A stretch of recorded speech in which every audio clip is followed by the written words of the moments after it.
मुकुंद आप सबका स्वागत करता हूं हमारे PSRM स्टडी चैनल में।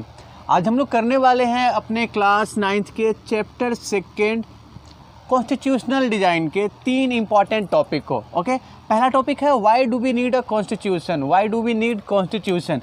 हम लोगों ने इससे पीछे समझा है कॉन्स्टिट्यूशन को, ठीक है ना। हम लोगों ने अपने पहले वीडियो में क्या समझा है, कॉन्स्टिट्यूशन। कॉन्स्टिट्यूशन क्या होते हैं? सिंपली कॉन्स्टिट्यूशन एक सेट ऑफ लॉ और एक बुक ऑफ लॉ आप कह सकते हैं, ठीक है ना। एक कॉन्स्टिट्यूशन एक सेट ऑफ लॉ और बुक ऑफ लॉ है जिसमें क्या होते हैं, किसी कंट्री के सिटीजन और गवर्नमेंट इनके बीच के रिलेशन को डिफ़ाइन किया जाता है, ठीक है। सिटीजन्स के राइट्स को डिफ़ाइन किए जाते हैं, गवर्नमेंट के राइट्स को डिफ़ाइन किए जाते हैं। ओके, सिटीजन के राइट्स, गवर्नमेंट के राइट्स, गवर्नमेंट के पावर ये डिफ़ाइन किए जाते हैं। गवर्नमेंट के जो अलग अलग लेवल्स हैं, ठीक है, अलग अलग ऑर्गन है। हम जानते हैं ना गवर्नमेंट के लेवल अलग अलग हैं, डिफरेंट लेवल है। सेंट्रल गवर्नमेंट है, स्टेट गवर्नमेंट है। ऑर्गन की बात करते हैं तो गवर्नमेंट के 3 ऑर्गन है, लेजिस्लेटिव, एग्जीक्यूटिव और जुडिशियरी, ठीक है ना। तो इनके बीच में पावर को कैसे डिस्ट्रीब्यूट किया जाएगा, इनके पावर कौन कौन से हैं, इनका ज्यूरिडिक्शन क्या है, ठीक है ना, तो ये डिसाइड किया जाता है। तो ऐसा बुक ऑफ लॉ जिसमें सिटीजन्स के राइट्स, गवर्नमेंट के पावर, गवर्नमेंट के फंक्शन, गवर्नमेंट को गाइड करने वाले गाइडलाइंस, ठीक है, गवर्नमेंट के पावर का डिस्ट्रीब्यूशन हो, वो कहलाता है कॉन्स्टिट्यूशन। तो simply constitution is a set of law that defines the relationship between citizen and the government. Okay, These law guides the state affairs. These law guides the affairs of state. These law allocates or distributes the power among different level of government और among different organs of the government, ठीक है ना। हम लोग बात करने वाले हैं why do we need constitution। हमें कॉन्स्टिट्यूशन की ज़रूरत क्यों होती है। हम लोग ना साउथ अफ्रीका के संदर्भ में देखते हैं, साउथ अफ्रीका के कॉन्टेक्स्ट में देखते हैं। तो हम लोगों ने वहाँ पे क्या देखा था साउथ अफ्रीका में कि ब्लैक और वाइट, ब्लैक्स के पास राइट्स कम है, ब्लैक्स के पास राइट नहीं है, ब्लैक के पास इक्वलिटी नहीं है, ठीक है। वाइट की सुप्रीमेसी ज़्यादा है, इनके पास राइट्स ज़्यादा है, प्रिविलेज ज़्यादा है। रिजल्ट क्या देखते हैं कि साउथ अफ्रीका में कॉन्फ्लिक्ट्स होता है, ठीक है ना। सिंस 1964 टू 1994 ये 30 साल आप साउथ अफ्रीका में देखते हैं तो क्या है, ये 30 ईयर्स आप वहाँ पे देख रहे हैं तो कॉन्फ्लिक्ट्स हुए हैं साउथ अफ्रीका में। साउथ अफ्रीका की इमेज इंटरनेशनल स्टेज पे काफ़ी ज़्यादा ख़राब है। वहाँ पे जो अपार्थाइड सिस्टम था, जो रेशियल डिस्क्रिमिनेशन का सिस्टम था, उसको लेके साउथ अफ्रीका की इमेज काफ़ी ज़्यादा नॉन डेमोक्रेटिक थी, काफ़ी ख़राब थी, ठीक है।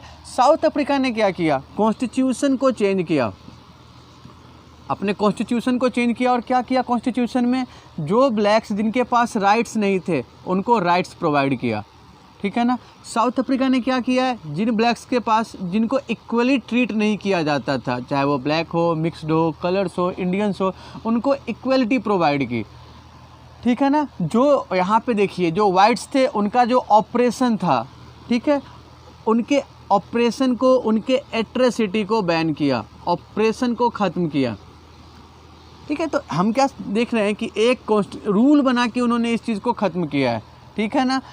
तो जब आप ना गवर्नमेंट ना रूल बना के लोगों को राइट्स प्रोवाइड करे, रूल बना के इक्वलिटी प्रोवाइड करे, रूल बना के लोगों के प्रोटेक्शन को इंश्योर करे, ठीक है, तो ये कैसे पॉसिबल हुआ है। ये पॉसिबल हुआ ना, वहाँ पे लॉ बनाया गया, नए कानून बना के ये पॉसिबल किया गया। तो 1994 में जो साउथ अफ्रीका के लीडर्स ने 2 साल का टाइम लिया, तब जाके उन्होंने एक कॉन्स्टिट्यूशन बनाया और उस कॉन्स्टिट्यूशन ने साउथ अफ्रीका की इमेज बदल दी, ठीक है ना।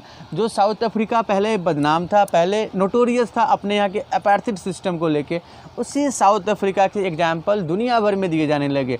साउथ अफ्रीका के कॉन्स्टिट्यूशन को एक मॉडल कॉन्स्टिट्यूशन माने जाना लगा, ठीक है ना। तो यहाँ हम देखते हैं कि एक कॉन्स्टिट्यूशन का क्या इंपॉर्टेंस होता है, कॉन्स्टिट्यूशन की ज़रूरत क्यों पड़ती है, ठीक है। तो एक एक करके देखते हुए चलते हैं, why do we need constitution. Okay, चलिए शुरू करते हैं। सबसे पहले हम देखते हैं कि constitution it creates a degree of trust. Okay, it creates a degree of trust और coordination. It creates a degree of trust or coordination among people for mutual existence. Okay, देखिए हम साउथ अफ्रीका की ही बात फिर से करते हैं। South Africa में हम लोग क्या देख रहे हैं कि ब्लैक है और वाइट्स हैं, इनके रिलेशन बिल्कुल भी अच्छे नहीं है। ब्लैक्स के साथ अनजस्ट तरीके से ट्रीट कर रहे हैं, वाइट्स की सुप्रीमेसी है, whites were treating harshly black people. Okay, अब यहाँ पे जो कॉन्स्टिट्यूशन 1994 में जो सिस्टम चेंज होता है उसके बाद जो कॉन्स्टिट्यूशन बनाए जाते हैं तो उस कॉन्स्टिट्यूशन में इनको राइट्स दिया गया। ठीक है, यहाँ कोशिश की गई कि ये जो अपने प्रिविलेज है ये छोड़ेंगे। तो ब्लैक क्या कर रहे हैं, ब्लैक नए कॉन्स्टिट्यूशन को एग्री हो रहे हैं, वो उसको एक्सेप्ट कर रहे हैं। ब्लैक्स ने क्या एग्री किया कि वाइट के प्रति वो कोई भी रिवेंज की फीलिंग नहीं रखेंगे। वाइट्स ने क्या एग्री किया है कि वाइट्स किसी भी तरीके के प्रिविलेज को रिजेक्ट करेंगे। वाइट्स ब्लैक के साथ इक्वली रहने को तैयार हो गए। ठीक है, तो यहाँ पे हम क्या देख रहे हैं कि इन दोनों के बीच में इस कॉन्स्टिट्यूशन को लेके, इसके नियम को लेके एक एक्सेप्टेबिलिटी देख रहे हैं ना, ये दोनों इस चीज़ को मानने को एग्री हुए हैं ना। ठीक है ना, तो यही हम देख रहे हैं कि it creates a degree of trust, यानी इन दोनों के बीच में एक भरोसा कायम किया है। ये दोनों एक दूसरे को कोऑर्डिनेट करने को तैयार हुए हैं, एक दूसरे के साथ एग्जिस्ट करने को एग्री हुए हैं। So the constitution creates a degree of trust और coordination, okay, which makes the people living in the country to think that they are a mutual existence. Okay, they belong to one nation irrespective of any difference, whether it's based upon race, whether it's based upon skin colour, religion. हम India में example ले सकते हैं ना, तो हमारे India में बहुत सारी डाइवर्सिटी है। ठीक है, इंडिया में बहुत ज़्यादा डाइवर्सिटी है, उसके बाद भी हम लोग एक कॉन्स्टिट्यूशन को अवॉइड करते हैं, एक कॉन्स्टिट्यूशन के साथ रहते हैं। तो हम लोग एग्री करते हैं ना कि हमारे साथ जो भी डाइवर्सिटीज़ है उसको हम लोग क्या करेंगे, उसको हम लोग अपने साथ रखेंगे, उसकी रिस्पेक्ट करेंगे। ठीक है, और जो डिफरेंसेज है उसको हम लोग पॉजिटिवली लेंगे, डिफरेंसेज को हम लोग डिस्टेंस नहीं बनने देंगे। ठीक है, तो ये कैसे पॉसिबल हो रहा है, कॉन्स्टिट्यूशन के थ्रू ही पॉसिबल हो रहा है। ठीक है, कॉन्स्टिट्यूशन में जो पिछड़े हैं, जो सोसाइटी के मेन स्ट्रीम में नहीं है, उनको अलग से पावर दिया गया है, तो इसको लेके किसी को कोई प्रॉब्लम नहीं है ना। तो हर एक सेक्शन में क्या है, एक आप ट्रस्ट देखते हैं। दूसरा आप देखते हैं कॉन्स्टिट्यूशन में कि constitution specifies the power of different organs and, देखिए दूसरा पॉइंट हम लोग देखते हैं कि the constitution specifies the power of different organs और levels of the government. Constitution में हम लोगों ने अभी स्टार्टिंग में जिक्र किया है कि गवर्नमेंट के डिफरेंट ऑर्गन्स, अलग अलग ऑर्गन होते हैं और अलग अलग लेवल होते हैं। ऑर्गन कौन कौन से हैं, लेजिस्लेटिव है, एग्जीक्यूटिव है और जुडिशरी है। लेजिस्लेटिव लॉ बनाती है, एग्जीक्यूटिव उसको इम्प्लीमेंट करती है और जुडिशरी इन दोनों के काम को क्या करती है, मॉनिटर करती है। ठीक है ना, यही देखा है ना हम लोगों ने, इसको क्या बोलते हैं, चेक एंड बैलेंस मेथड। ठीक है, गवर्नमेंट के डिफरेंट ऑर्गन्स के बीच में पावर के डिस्ट्रीब्यूशन को क्या बोलते हैं, चेक एंड बैलेंस मेथड। इसका एक नाम और होता है चेक एंड बैलेंस मेथड, देखते चलिए। Check and balance method is a distribution of power among different organ of government और among the 3 organs of government, those are legislative, executive and judiciary. Okay, it is also known as horizontal power sharing. देखते हुए चलेंगे इसको, horizontal power sharing. Okay, दूसरा हम लोग देख रहे हैं, ओके, गवर्नमेंट के अलग अलग लेवल के बीच में पावर को डिस्ट्रीब्यूट करना। तो गवर्नमेंट के अलग अलग लेवल क्या है, सेंट्रल गवर्नमेंट है, ठीक है, सेंट्रल, स्टेट, और स्टेट गवर्नमेंट के अंडर में आप देखते हैं तो लोकल सेल्फ गवर्नमेंट आता है। ठीक है ना, तो सेंट्रल गवर्नमेंट, स्टेट गवर्नमेंट के अलग अलग लेवल है, इनके बीच में जो पावर का डिस्ट्रीब्यूशन है, इस आइडिया को कहते हैं फेडरेशन। क्या बोलते हैं, federation. What is federation? Federation is an idea of distribution of power among different level of government. Federation is a system of distribution of power between central government and state government. Okay, इसको क्या बोलते हैं, इसको बोलते हैं vertical distribution of power. क्या बोलेंगे इसको, वर्टिकल डिस्ट्रीब्यूशन ऑफ पावर। ठीक है, तो यहाँ देखिए, स्टेट गवर्नमेंट के पास क्या पावर है, सेंट्रल गवर्नमेंट के पास क्या पावर है, गवर्नमेंट के अलग अलग जो ऑर्गन हैं उनके कौन कौन से फंक्शन है, उनके क्या पावर है, ये कहाँ पे डिसाइड होते हैं, ये डिसाइड होते हैं कॉन्स्टिट्यूशन में, ठीक है ना। सो the constitution specifies the power of different organs of the government, different levels of the government. ये 2 पॉइंट क्लियर हो गया। अब देखते हैं हम लोग कॉन्स्टिट्यूशन हमें क्यों ज़रूरी है, उसके लिए तीसरा पॉइंट देखते हैं। चलिए हम लोगों ने क्या देखा है कि 2 ये पॉइंट देखे हैं जिससे हमें पता चलता है कि कॉन्स्टिट्यूशन हमारे लिए इंपॉर्टेंट है, कॉन्स्टिट्यूशन का होना ज़रूरी है। एक और पॉइंट हम लोग देखते हैं, constitution defines the rights of people. Rights का मतलब क्या होता है, देखिए राइट कहने का मतलब है कि आप किसी भी कंट्री में रहते हैं, आपको जीने के लिए, आपको सर्वाइव करने के लिए आपको वहाँ पे डेवलप होने के लिए कुछ फैसिलिटी चाहिए, कुछ कंडीशन, फेवरेबल कंडीशन चाहिए, ठीक है ना। सर्टेन फेवरेबल कंडीशन चाहिए जिसमें रह के आप वहाँ पे डेवलप कर सकते हैं, अपने एस्पिरेशन को अचीव कर सकते हैं। आपके डेवलपमेंट के लिए एक फेवरेबल कंडीशन चाहिए, ठीक है।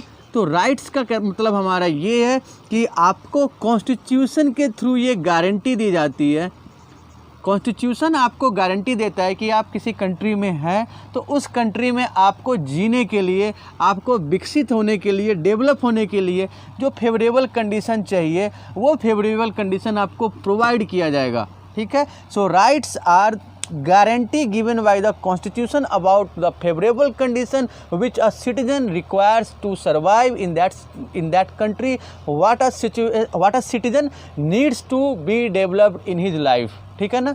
राइट्स हमारे कॉन्स्टिट्यूशन में दिए गए वो पावर हैं जो आपको अपने कंट्री के पॉलिटिकल सिस्टम का एक हिस्सा बनाते हैं, ठीक है।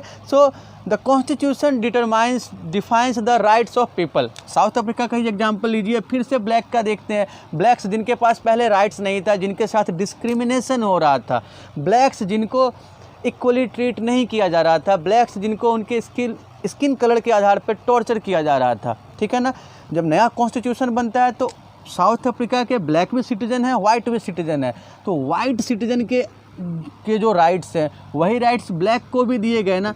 जो फेवरेबल कंडीशन वाइट्स के लिए हैं वही कंडीशन ब्लैक्स को भी प्रोवाइड किए गए हैं और कॉन्स्टिट्यूशन ने उसकी गारंटी ली है, कॉन्स्टिट्यूशन ने उसको इंश्योर किया है। तो हम कह सकते हैं ना कि constitution defines the rights of people. हमारे इंडिया में भी हम देखते हैं तो हमारे कॉन्स्टिट्यूशन में हमें 6 राइट्स प्रोवाइड किए गए हैं, ठीक है ना। 6 राइट्स प्रोवाइड किए हैं जिसको हम लोग क्या बोलते हैं, फंडामेंटल राइट्स। हमारे फंडामेंटल राइट्स आप स्क्रीन पे देख सकते हैं कि हमारे कौन कौन से फंडामेंटल राइट्स हैं, ठीक है ना। ये इंडिया के सभी सिटीज़न को प्रोवाइडेड है, हमारे कॉन्स्टिट्यूशन के द्वारा इंडिया के सभी सिटीज़न को ये राइट्स दिए गए हैं बिना किसी डिस्क्रिमिनेशन के, ठीक है ना। तो हमारे फंडामेंटल राइट्स जैसे हमारे यहाँ पे वैसे ही हर एक कंट्री के कॉन्स्टिट्यूशन में वहाँ के सिटीज़न को कुछ राइट्स प्रोवाइड किए जाते हैं, ठीक है। फिर आते हैं हम लोग 4th पॉइंट पे। ओके, तो हम लोगों ने 3 पॉइंट देखे हैं जो ये सजेस्ट करते हैं कि कॉन्स्टिट्यूशन का होना क्यों ज़रूरी है। अब एक पॉइंट हम लोग और देखते हैं, ठीक है। The constitution expresses the aspiration of the people about creating a good society. देखिए कोई भी सिटीजन, किसी भी जगह के रहने वाले जो लोग हैं वो कैसी सोसाइटी बनाना चाहते हैं, ठीक है। कॉन्स्टिट्यूशन उनके उस एस्पिरेशन को एक्सप्रेस करता है। एस्पिरेशन मतलब आप उनकी इच्छा कह सकते हैं, ठीक है ना, प्रयास कह सकते हैं। तो जैसे हम लोग अपने इंडिया की बात करते हैं, ठीक है, तो हम लोगों ने आज़ादी के बाद क्या डिसाइड किया, हमारे जो पॉलिसी मेकर्स थे, ठीक है, यहाँ पे अलग अलग सेक्शन बहुत ज़्यादा थे, डाइवर्सिटी बहुत ज़्यादा थी। हम लोगों ने क्या कोशिश की कि यहाँ पे इक्वालिटी हो, पॉलिटिकल भी हो, सोशल भी हो, ठीक है, रिलीजियस बैकग्राउंड पे भी हो। तो हमारे कॉन्स्टिट्यूशन में उस आइडिया को अडॉप्ट किया गया, इक्वलिटी दी गई। हमारे यहाँ पे सेक्युलरिज्म का आइडिया अडॉप्ट किया गया। हमारे यहाँ पे जैसे माइनॉरिटीज़ हैं तो उनको कुछ अलग से राइट्स दिए गए, ठीक है, ताकि वो सोसाइटी के मेन स्ट्रीम में शामिल हो सके। तो हम लोगों का जो समाजवादी विचारधारा है, हम लोगों का जो समानता का विचारधारा है वो हमारे कॉन्स्टिट्यूशन से दिखाई देता है, ठीक है ना। वही चीज़ आप ना देखेंगे साउथ अफ्रीका में। साउथ अफ्रीका में जब आप देखते हैं तो आप क्या देखते हैं कि साउथ अफ्रीका में ब्लैक्स और वाइट्स थे, ठीक है। ये क्या चाह रहे थे, ये एक ऐसी सोसाइटी बनाना चाह रहे हैं जहाँ पे किसी भी तरीके का डिस्क्रिमिनेशन नहीं हो, कलर के आधार पे। तो जो नया कॉन्स्टिट्यूशन साउथ अफ्रीका का देखते हैं वहाँ पे ये दोनों एग्री होते हैं, दोनों डिसाइड करते हैं कि आगे जाके इस तरीके का कोई सिस्टम साउथ अफ्रीका में नहीं होगा। ठीक है, आप वैसे कॉन्स्टिट्यूशन भी देखते हैं दुनिया के और देश में जहाँ पे कोई ऑफिशियल रिलीजन है, जहाँ पे पर्टिकुलर कम्युनिटी को ज़्यादा प्रमोट किया जाता है, तो वहाँ के लोग ही चाहते हैं कि सोसाइटी वहाँ का कॉन्स्टिट्यूशन वैसा हो। जैसे पाकिस्तान का एग्जांपल देख लीजिए, या और भी कंट्री के एग्जांपल है जहाँ पे किसी एक रिलीजन को बहुत ज़्यादा प्रमोट किया जा रहा है, या कहीं वहाँ के लोगों को एक सेक्शन को बहुत ज़्यादा राइट्स दिए जा रहे हैं, दूसरे सेक्शन को राइट्स कम दिए जा रहे हैं। तो वहाँ के लोग ऐसा चाहते हैं कि वहाँ की सोसाइटी ऐसी हो। सो कॉन्स्टिट्यूशन एक एक्सप्रेशन है वहाँ के लोगों के। ठीक है, वहाँ के लोग कैसी सोसाइटी बनाना चाहते हैं वो कॉन्स्टिट्यूशन के द्वारा एक्सप्रेस होता है। ठीक है, तो हम लोगों ने टॉपिक नंबर 3.2 में ये देखा है ना कि why do we need constitution, constitution की ज़रूरत क्यों होती है। यहाँ पे हमने 4 पॉइंट देखे हैं कि कॉन्स्टिट्यूशन लोगों में एक डिग्री क्रिएट करता है ट्रस्ट की, कॉन्स्टिट्यूशन गवर्नमेंट के बीच में पावर डिस्ट्रीब्यूट करता है, कॉन्स्टिट्यूशन लोगों को राइट्स देता है, कॉन्स्टिट्यूशन लोगों के एस्पिरेशन को एक्सप्रेस करता है। ठीक है ना।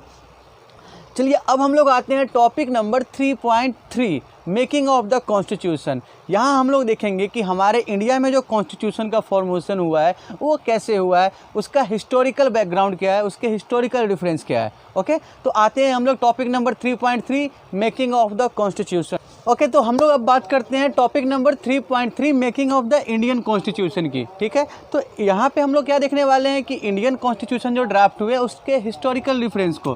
तो सबसे पहले आप देखते हैं कि 1928 में मोतीलाल नेहरू और 8 और लीडर थे, उन्होंने एक कॉन्स्टिट्यूशन ड्राफ्ट किया है। ठीक है ना, कब किया है? 1928 में। उसके बाद आप 1931 में देखते हैं तो 1931 के कराची सेशन में, कांग्रेस का जो कराची सेशन है 1931 का, उसमें इस पर डिस्कस किया गया कि इंडिया का जो कॉन्स्टिट्यूशन होगा वो किस तरीके का होगा, उसमें कौन कौन सी चीज़ें शामिल की जानी चाहिए।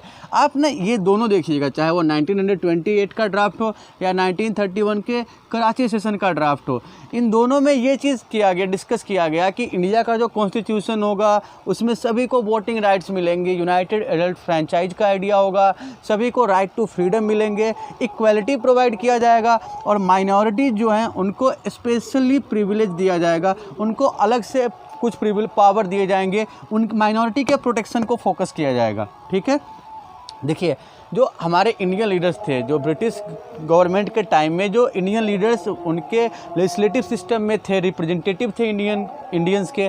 ठीक है, तो वो अवेयर थे, वो फैमिलियर थे British political and institutional system से। ठीक है ना, तो ये हमारे लिए एक ना यूजफुल एक काफ़ी यूजफुल साबित हुआ आगे चल के। हमारे जो इंडियन लीडर थे उनका जो एक्सपीरियंस था ब्रिटिश सिस्टम के, ब्रिटिश के जो पॉलिटिकल और इंस्टीट्यूशनल सिस्टम है, उनकी जानकारी हमारे लिए काफ़ी यूजफुल हुआ आगे चल के। ठीक है, अपने कॉन्स्टिट्यूशन में आप देखते हैं तो दुनिया के और देश हैं उनके आइडियाज़ भी अडॉप्ट किए गए हैं। ठीक है, अभी हम लोग फ़िलहाल टेक्स्ट बुक के आइडियाज़ देखते हैं, एक अलग से हम लोग छोटा सा वीडियो बनाएंगे इसी टॉपिक से रिलेटेड कि दुनिया के कौन कौन से कंट्री से हमारे कॉन्स्टिट्यूशन में कौन कौन से आइडियाज़ लिए गए हैं। उसके लिए हम लोग एक्सक्लूसिवली एक अलग वीडियो बनाएंगे इस चैप्टर के बाद। ठीक है, फिलहाल हम लोग टेक्स्ट बुक के अकॉर्डिंग चलते हैं। हम लोग देखते हैं कि फ्रेंच रिवॉल्यूशन के आइडिया हमारे कॉन्स्टिट्यूशन में लिए गए हैं, इक्वालिटी का, लिबर्टी का और फ्रेटर्निटी का। वहीं अमेरिका से बिल ऑफ राइट्स को लिया गया है, ब्रिटेन से पार्लियामेंट्री डेमोक्रेसी का आइडिया, और रसिया से सोशलिज्म का। हम लोगों ने अपने हिस्ट्री के सेकंड चैप्टर में देखा है ना, socialism in Russia, socialism in Europe and the Russian revolution. तो वहाँ पे हम लोगों ने सोशलिज्म के मीनिंग को समझा है, तो रसिया के सोशलिज्म के आइडिया को भी हमारे यहाँ पे अडॉप्ट किया गया है। ठीक है ना, तो हमारा जो making of the Indian constitution है वहाँ पे हम लोग यही देख रहे हैं कि आज़ादी से पहले, कॉन्स्टिट्यूशन के फॉर्मेशन से पहले इसका हिस्टोरिकल रेफरेंस क्या है। ठीक है, कौन कौन से आइडिया ने यहाँ के लीडर्स को इंस्पायर किया कि इंडिया का भी एक कॉन्स्टिट्यूशन होना चाहिए। अब हम लोग बात करते हैं topic number 3.4 guiding value of the constitution, यानी हमारे जो कॉन्स्टिट्यूशन है उसको कौन कौन से वैल्यूज़ थे जो गाइड कर रहे थे। ठीक है ना, हमारे कॉन्स्टिट्यूशन को इंस्पिरेशन कहाँ से मिल रहा था, कौन कौन से आइडिया इंस्पायर कर रहे थे। तो आइए आते हैं हम लोग टॉपिक नंबर 3.4 में। देखिए हम लोग बात कर रहे हैं guiding value of the constitution, constitution को गाइड करने वाली वैल्यू। ठीक है, कॉन्स्टिट्यूशन का निर्माण कैसे हुआ है तो देखते हुए चलते हैं कि कॉन्स्टिट्यूशन का निर्माण हुआ है कॉन्स्टिट्यूएंट असेंबली के द्वारा। ठीक है। कॉन्स्टिट्यूएंट असेंबली कहने का मतलब हमारा एक ना इलेक्टेड रिप्रेजेंटेटिव के ग्रुप से था, ठीक है। Constituent assembly was a group of elected representatives, the group was elected to draft the constitution. Clear है ना। स्टार्टिंग में इस कॉन्स्टिट्यूएंट असेंबली के टोटल 389 मेंबर्स थे, ठीक है। स्टार्टिंग में कितने मेंबर थे? 389। हमारे इंडिया के पार्टीशन के बाद, इंडिया के बंटवारे के बाद, ठीक है, जो मुस्लिम लीग के मेंबर्स थे वो इससे अलग हो जाएंगे और उसके बाद टोटल जो मेंबर्स रह जाते हैं वो रह जाते हैं 299, ओके। जिसमें से 294 क्या थे? प्रोविंशियल इलेक्शन से इलेक्ट होके आए थे और 4 मेंबर जो हैं वो चीफ कमिश्नर के द्वारा अपॉइंट किए गए थे। ये 4 मेंबर रिप्रेजेंट कर रहे थे दिल्ली को, अजमेर, मेवाड़, कुर्ग कर्नाटका में है और बलूचिस्तान को, ठीक है। ये जो कॉन्स्टिट्यूएंट असेंबली है इसकी स्थापना हुई है, द कॉन्स्टिट्यूएंट असेंबली वाज, ये सारे पॉइंट आपको अच्छे से याद रखना है, काफ़ी इंपॉर्टेंट है ये, ठीक है ना। तो the constituent assembly was founded on 6 December 1946 and the first meeting of the constituent assembly was held on 9 दिसंबर 1946। कब स्थापना हुई है? 6 दिसंबर 1946 को। और पहली मीटिंग कब हुई है? तो पहली मीटिंग हुई है 9 दिसंबर 1946 को, ठीक है। ये कॉन्स्टिट्यूएंट असेंबली ने जो कॉन्स्टिट्यूशन ड्राफ्ट किया है उसको कब एडॉप्ट किया गया है? 26 नवंबर 1949। देखिए कॉन्स्टिट्यूशन आपका बन के कंप्लीट होता है 26 नवंबर 1949, लेकिन उसको इनेक्ट किया जाता है 26 दिसंबर को। बन के कब लागू बनता कब है, कंप्लीट कब होता है? 26 नवंबर 1949। और लागू कब होता है, ऑफिशियली कब इम्प्लीमेंट होता है? तो 26 दिसंबर 1950। इसी डे को हम लोग सेलिब्रेट करते हैं अपने रिपब्लिक डे के तौर पे, ठीक है। देखिए हमारे कॉन्स्टिट्यूशन में हमारे पॉलिसी मेकर ने कोशिश की थी कि दुनिया के सभी कॉन्स्टिट्यूशन के जो सबसे बेस्ट आइडियाज़ है उसको एडॉप्ट करें, ठीक है। तो ऐसा नहीं कि हमारे कॉन्स्टिट्यूशन में सिर्फ इसको बनाने वाले जो पॉलिसी मेकर हैं उनके आइडिया को ही वहाँ पे नहीं एक्सप्रेस किया गया है, बल्कि एक डिटेल्ड आइडिया दुनिया के जो सारे अच्छे आइडिया थे, कोशिश की गई कि उन सारे आइडिया को हमारे कॉन्स्टिट्यूशन में डाला जा सके। इसलिए आप देखिएगा कि हमारे कॉन्स्टिट्यूशन के एक्सेप्टेबिलिटी पे, हमारे कॉन्स्टिट्यूशन के रिलीवेंस पे आज़ादी के 70 साल बाद भी कॉन्स्टिट्यूशन 1950 में कंप्लीट हो रहा है। उसके बाद से लेके अब तक आप देखेंगे तो इन 70 ईयर्स में किसी पॉलिटिकल पार्टी ने हमारे कॉन्स्टिट्यूशन पे कोई क्वेश्चन मार्क्स नहीं लगाया है। हमारे कॉन्स्टिट्यूशन के प्योरिटी को सभी रिस्पेक्ट कर रहे हैं, ठीक है ना। तो ये हमारे कॉन्स्टिट्यूशन के वैल्यूज़ हैं। आइए हम लोग थोड़ा सा इसी टॉपिक में आगे बढ़ते हुए चलते हैं। Philosophy of the constitution. Philosophy कहने का मतलब क्या है? यही हमारे कॉन्स्टिट्यूशन की वैल्यू क्या है। चलिए तो अगर हम बात करते हैं philosophy of our constitution, philosophy of Indian constitution, तो हमारा जो कॉन्स्टिट्यूशन है वो शुरू होता है हमारे प्रीएम्बल से। प्रीएम्बल कहने का मतलब क्या है कि प्रीएम्बल हमारे कॉन्स्टिट्यूशन का एक इंट्रोडक्शन है। आप ना ट्रेलर देख के एक अंदाज़ा लगा सकते हैं कि फ़िल्म कैसी होगी। किसी भी फिल्म का आप ट्रेलर देखते हैं जैसे, ठीक है ना, उस ट्रेलर को देख के आपको आइडिया लग जाता है ना कि ये फिल्म कैसी होगी। वही आप कह सकते हैं कि ये जो हमारे प्रीएम्बल है हमारे कॉन्स्टिट्यूशन का एक ट्रेलर है। हमारे कॉन्स्टिट्यूशन के जो आइडियाज़ हैं, जो वैल्यू हैं, उसको ये एक्सप्रेस करता है ब्रीफली, ठीक है ना। So preamble is a preface और इंट्रोडक्शन और a brief introduction of our Indian constitution. The idea of preamble has been taken from America, ठीक है। प्रीएम्बल का आइडिया कहाँ से लिया गया है? अमेरिका से लिया गया है। प्रीएम्बल क्या है? हमारे कॉन्स्टिट्यूशन का एक प्रीफेस है, ठीक है। देखिए प्रीएम्बल में ना कॉन्स्टिट्यूशन की फिलॉसफी, आप हमारे इंडियन प्रीएम्बल को देख सकते हैं स्क्रीन पे, ठीक है। आप ये प्रीएम्बल देख रहे हैं, प्रीएम्बल की आप लैंग्वेज को देख रहे हैं, ठीक है। प्रीएम्बल की लैंग्वेज में आपको देखिए क्या है कि we the people of India having solemnly resolve to constitute India into a sovereign socialist secular democratic Republic.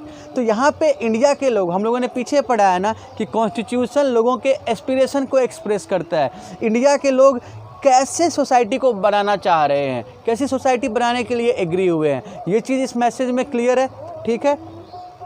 Justice कैसा होगा, सोशल होगा, इकोनॉमिक होगा, पॉलिटिकल होगा, लिबर्टी कैसा होना है, तो लिबर्टी थॉट्स की होगी, एक्सप्रेशन की होगी, बिलीफ की होगी, वर्शिप की होगी, फेथ की होगी। इक्वलिटी कौन से ग्राउंड पे मिलनी है, अपॉर्चुनिटी होगी, इक्वलिटी ऑफ स्टेटस होगी, फ्रेटर्निटी होगी, यूनिटी होगी। तो यहाँ पे हमारे कॉन्स्टिट्यूशन में कौन कौन से वैल्यू को फोकस करना है, कौन कौन से वैल्यू को प्रमोट करना है, वही एक्सप्रेस किया गया है हमारे प्रीएम्बल में। ठीक है, these are the philosophy expressed in our constitution. Okay, equality, socialism, secularism, equality of status, equality of opportunity, integration, these are the philosophy of our constitution which is briefly expressed in our preamble। ठीक है ना। जो देखिए हमारा जो preamble है वो constitution के फिलॉसफी को एक्सप्रेस कर रहा है, जिसके आधार पे हमारा कॉन्स्टिट्यूशन बना है।